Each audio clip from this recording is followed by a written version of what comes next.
Infertilidade pode ser assustador e muitas vezes até confundido, viu? Ao consultar um especialista, o importante é que o casal saia dessa consulta com todas as suas dúvidas respondidas.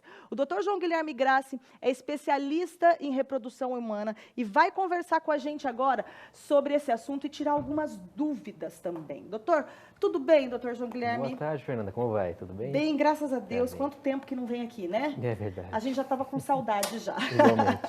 Doutor, quais são as principais causas da infertilidade? Fernanda, aproximadamente 35% dos casos tem causa masculina.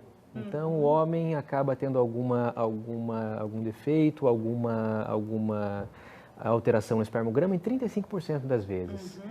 Então, 55% a 65% das vezes acabam sendo femininas. E das femininas, 35% a 40% são fatores tubários, ou seja, defeito nas trompas, naquele caminho que liga o útero aos ovários. 35% das vezes fatores ovulatórios, ou seja, defeitos na ovulação, seja por ovário policístico, ou seja por uma reserva diminuída que vem com a idade. E outros 10% a 15% acabam tendo causas sem origem aparente. Então, são infertilidades sem origem aparente. E aí é possível fazer uma reprodução independente, por exemplo? Sim, é um possível caminho que está cada vez mais sendo utilizado. Então, muitas mulheres acabam aguardando algum tempo para ter seus filhos, esperam casar para ter filhos, acabam não casando, desejam ter filhos, independente de estarem casadas ou não. E isso existe essa possibilidade. Hoje a gente tem no Brasil, e mesmo fora do Brasil, vários bancos de sêmen, aonde essas pacientes que querem fazer a produção independente podem adquirir sêmen de origem de homens que doaram, por algum motivo, para que tenham seus filhos como produção independente. E mesmo homens também, é possível que homens façam produção independente com útero de substituição também. Isso está ficando muito mais em alta agora, mais aparente, podemos dizer assim, né? Eu acho até que pela facilidade também que isso, financeiramente falando, que está agora, né, essa questão da reprodução humana, porque antes era uma coisa muito assustadora, assim, não, reprodução humana, Deus me livre, vou gastar um carro, vou gastar um apartamento, e não é mais assim, né, doutor? As coisas mudaram muito. As técnicas evoluíram muito, estão muito mais modernas, os aparelhos usados são muito mais disponíveis, muito mais modernos, as técnicas são muito mais simplificadas. Então, hoje em dia, a maneira que se faz reprodução assistida não tem nada a ver com o que se fazia 20 anos atrás. Isso fez com que tudo ficasse muito mais acessível em todos os aspectos. Tanto para pacientes que querem produção independente, quanto para pacientes que têm dificuldades de gestação, quanto para pacientes que precisam preservar a fertilidade por algum motivo.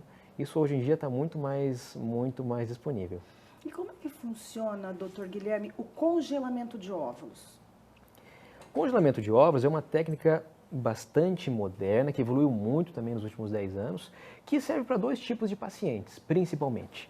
Então, primeiro, é aquela paciente que, por algum motivo, teve um diagnóstico de câncer e vai precisar passar por uma quimioterapia, que é potencialmente esterilizante. Então, essa paciente que teve esse diagnóstico, antes de fazer o tratamento, pode ter os seus ovários estimulados, se tiver em período reprodutivo, pode ter seus ovários estimulados e congelar os seus óvulos para depois, caso venha a se tornar infértil, usar esses óvulos congelados para uma gravidez futura.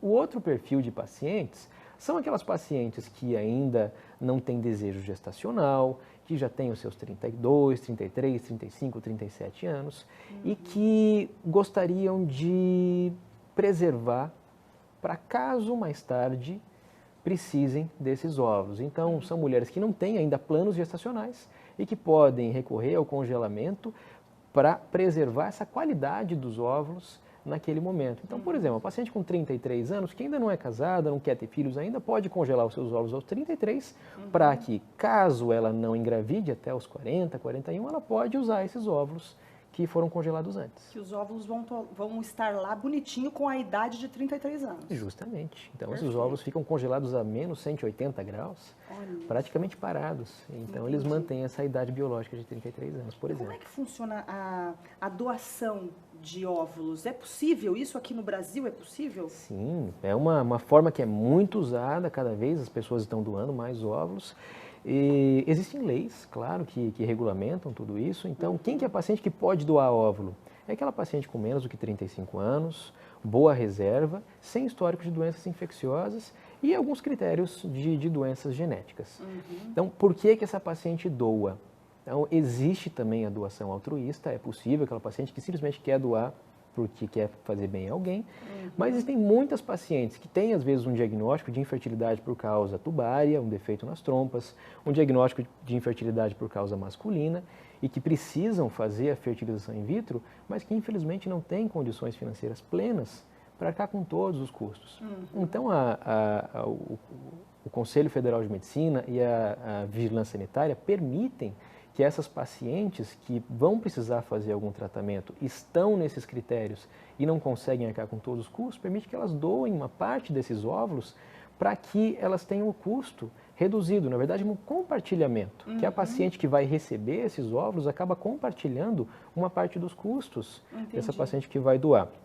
Claro que é obrigatório que esse processo todo seja anônimo. Então, quem está doando os óvulos não pode conhecer quem está recebendo, nunca. Tá. Quem faz essa triangulação sempre é uma clínica especializada em reprodução assistida. Mas é um caminho muito bonito, onde há um compartilhamento de bondade, basicamente, e que todo mundo fica bem, todo mundo pode ficar feliz. Que legal. Doutor, tá chegando perguntas aqui no nosso WhatsApp. Olha só, a Cristiane de 1º de maio. Obrigada, Cristiane, pela sua pergunta, minha linda. Um beijo para todo o pessoal lá de 1º de maio assistindo aqui o Ver Mais. Ela disse o seguinte: eu queria engravidar, mas eu fiz uma laqueadura. Minha filha está com 14 anos. Como faço para deslaquear? Eu tenho 42 anos. É mais difícil, doutor, engravidar? Fora a idade que a gente sabe, que 42 anos já tem uma dificuldade, mas por ela ter sido laqueada e deslaquear para engravidar? A laqueadura em si não costuma ser um impeditivo de fertilização in vitro, por exemplo. É importante falar que nesse caso tem duas opções principais. Tá? Dependendo de como foi feita a laqueadura, é possível fazer um religamento dessas trompas por via cirúrgico. É possível. E muitas pacientes fazem isso e têm gravidez depois. O outro caminho é a fertilização in vitro. O que vai definir se é um caminho ou outro são os exames da paciente, é avaliar se tem outros fatores associados, como foi feita a cirurgia de laqueadura, se foi realmente retirada uma parte da trompa ou só se foi cortado, se existe algum outro fator como a idade que pode atrapalhar. Então, isso tudo tem que ser avaliado. Mas somente a laqueadura não é um fator impeditivo de fazer a fertilização. Sim, a fertilização é um caminho possível. Nesses casos, com a idade de 42 anos, é imprescindível que a gente faça uma análise mais completa do caso. Então, tem que avaliar a reserva ovariana dessa paciente para ver se ela ainda tem folículos e óvulos em qualidade e quantidade para fazer um procedimento. E não pode esperar muito também, né, doutor? Tem que procurar logo uma clínica, né? Com certeza. Nesses casos onde a idade está aumentando de pouquinho em pouquinho. Está correndo contra o tempo. Está correndo contra o tempo. Tem que conversar com o ginecologista para poder receber essa orientação do que fazer. Mais importante é a orientação médica. Tá. A gente está com outra pergunta aqui da Ana. Eu sei que o nosso tempo está acabando, mas eu quero responder. Inclusive, queria responder todo mundo, mas infelizmente a gente não consegue. A Ana disse o seguinte: eu tinha ovário micropolicístico, tratei e não tenho mais. Ok. O marido fez espermograma e deu pouca quantidade de esperma. E ela queria saber se isso dificulta para ela engravidar. Ou ela vai ter que fazer algum tratamento mesmo com essa pouca quantidade de esperma do marido. A pouca quantidade, sim, pode atrapalhar. Agora tem que avaliar quão pouco é isso. Se realmente é um espermograma que está muito alterado ou pouco alterado. Porque isso também influencia o tratamento que vai ser feito. Um espermograma pouco alterado, às vezes com vitaminas, pode melhorar um pouquinho, até o ponto do casal engravidar espontaneamente. Entendi. Se é um espermograma médio alterado, pode ser necessário uma inseminação intrauterina. Se é um espermograma muito alterado, pode ser necessária uma fertilização in vitro. Entendi. E também é imprescindível a gente avaliar se tem outros fatores associados, porque é muito comum a gente ver, às vezes, um espermograma um pouquinho alterado, mas outros exames alterados também na paciente, por exemplo, que só uma ou outra alteração seria o suficiente para causar infertilidade, mas as duas alterações leves juntas podem acabar causando uma dificuldade. Entendi. Então, por isso que é muito importante fazer essa análise global, avaliar todos os fatores que podem levar à dificuldade para engravidar.